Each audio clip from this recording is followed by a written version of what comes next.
So I'm hoping to turn this low fender from BMW factory wise for a bike that's supposed to be able to go off-road to this, a fender that's tall enough to go off-road and not get plugged with mud. I'm just hoping it's not too tall that it hits the beak when it goes up and down, but we'll find out. But anyway, let me show you how I got here. Alright, so here's my 2011 BMW F800GS.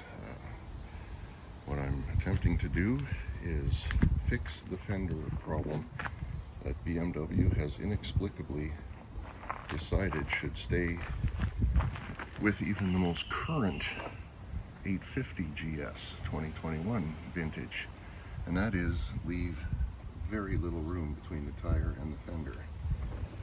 I had the issue that most people do of unfortunately hitting some mud that ended up caking up in there, stopping the front tire, knee over the handlebars, and cracking the fender right there, as you can see where I epoxied it. So what I'm going to do is try to raise it up to clear everything, but there's a brake line that causes it to not be able to be raised up, which is this guy.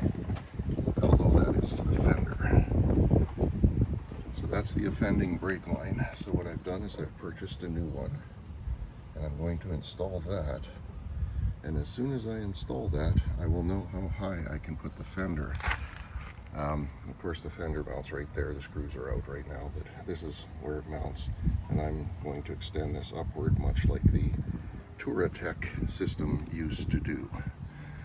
So I'll film as I go along. First job, replace that brake line. Okay, new brake line is installed. I put those heat shrinks on there to maybe protect the fender. Wish they were black. I'll probably wrap tape around them, but anyway. Here's how high it goes. I guess I'll do it over here. Here's how high the new brake line goes compared to the old one. The old one was way down here. Oops, about here. And now this one is way up here. So I'm going to tie it off and whatnot, but hopefully that gives me lots of clearance. So now I'm going to bleed the line. This is just something I saw on YouTube for bleeding it by yourself. You just drill a hole in the cap of the bottle. I'm sure you can see 3/16 inner diameter fuel line goes right on the bleeder. Loosen it ahead of time so that it's not so hard to break loose when you're bleeding. And yeah, just squeeze the brake, open the bleeder, let the let the brake fluid in there and the bubbles come out, and then close the bleeder, let off the brake, pump it up again, and repeat. Another reason I didn't mind doing this is that's what brake fluid should look like, and that's what my 10-year-old brake fluid looks like. So I think it's okay to be bleeding it out anyway.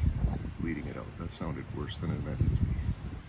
I just wanted to say a little something extra. The bleeding is done. Now I'm going to measure the fender. I'm putting on auxiliary lights, but that's for a different YouTube video. Just to let you know that it wasn't as easy as I'd hoped.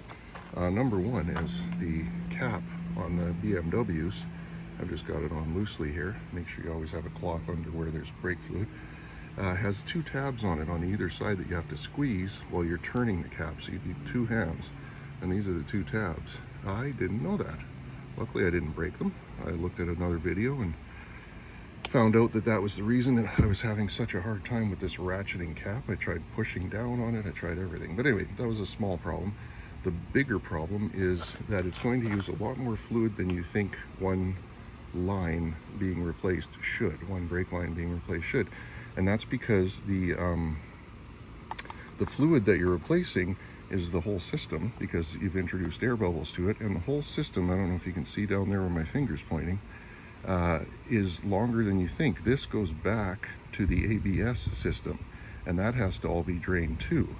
So I actually thought I could get away with just one of these little bottles of brake fluid, .4 of course, and I ended up using quite a bit more. But as you can see, brake fluid, there's brake fluid in this line right now. See how clear it is? This brake fluid is quite yellow, so it's good to get that out of the, it was good to get that out of the system anyway. But I thought I'd tell anyone who's trying to replace a brake line for whatever reason that if you have ABS, you're going to use a lot more fluid than you thought, and you're going to have to be a lot more patient than you thought. What I did was what's called a gravity bleed. I just let it sit for a while, flowing with brake fluid all throughout the system, and that made it a much quicker process. And then once I could build up some pressure, went through the typical bleeding process. So just thought I'd mention that as an aside. So moving on to phase 2, I want to see just how high up I can get the fender. I know it's cockeyed, it's because the brake cable's kind of bent, but that is a lot more clearance, obviously. What I'm hoping to do, I'll show this side, is make extenders between, I'll show it cockeyed, between here, and obviously here and here, and here and here. So they would line up like that. I don't know if that looks level or not, but I'd like to make extenders. Oh, there you can see a pretty good gap. That also cover the bottom part of the forks, because this fork protector has to still protect the portion of the fork that still goes up and down and in there. This part, as you can see, does not. So yeah, what I'm hoping to do is make the extenders out of this very thick piece of scrap aluminum I have, and it's very, like I said, nice and thick and stable. So it should be able to, you know, make thin strips. Make thin strips that go up there. So these are 4 of the braces I will be using to lift the fender. I know you can see 5, but one of them had to be sacrificed. This one here, because I didn't have enough width to accommodate the grinder wheel. So I've had to adapt. So I've got 4 there. I've got 1 more up top, so I just need to make 1 more, and I'll have my 6 braces prefabbed. Well, sort of. Got to drill holes and shape them and stuff, but basically, I'm going to use that to do that. Okay, so here's the mock-up of the first brace. I thought I'd put the middle one on first, and then the other 2 I can shape or adjust accordingly. I'm happy with the lift so far. It's quite noticeable, quite substantial, and I need proper bolts for the top. But anyway, just thought I'd mock it up and see what it's like with just 2 braces on. Now to finish the next 4. So this is all 3 brackets made up and ready to rock. They're going to be painted black or somehow turned black. These aren't the final screws that are going in. I'm going to go get some screws that look a little better than that, and probably black heads on them as well. But I did shape the aluminum a bit. I don't know if you can see it, but to slant a bit there, and it's rounded here, and just tried to make it look a little bit more neat and tidy, and hopefully do its job good. And I do like the height of the fender. It's wonderful. I like it. This will get snapped into place with its guard, etc. But I'm liking the way this turned out so far. Okay, so here we are. Fender lift complete. Much higher, much nicer looking than it was before. I don't think the brackets look too bad. They've lifted it 6.5 centimeters, 2.5 inches-ish. So that's quite a bit more clearance. You can see through the tire, I mean, there's a lot more clearance. And the new cable is the one with the wire on it.